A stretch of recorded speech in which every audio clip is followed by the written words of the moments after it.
স্থান পরিবর্তন করো। হ্যাঁ, তুমি যদি তাকে ভুলতে চাও, যে না আমি ভুলতে চাই, তাহলে অবশ্যই স্থান পরিবর্তন করা উচিত বলে আমি মনে করি। কেন দেখো না, তুমি মন খারাপ করে বসে থাকো, তোমাকে মেসেজ দিয়ে কেউ বলবে না, তোমার পছন্দের মানুষটা ওই পাশ দিয়ে বলবে না যে তুমি আমার জন্য মন খারাপ করে বসে আছো, বসে থেকো না, আমি আছি, কখনোই বলবে না।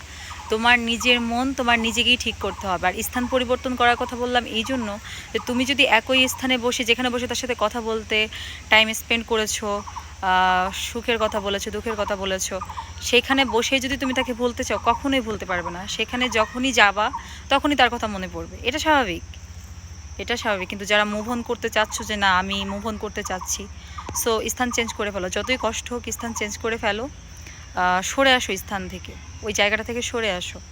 হয়তো তুমি কিছুটা হলেও তোমার উপকার হবে। আর কথা বলতে বলতে যেহেতু অভ্যাস হয়ে গিয়েছিল, কথা না বলতে বলতেও অভ্যাস হয়ে যাবে। নিজেকে একটু চেঞ্জ করার ট্রাই করো। সো স্থান পরিবর্তন করো, মোস্ট ইম্পর্ট্যান্ট।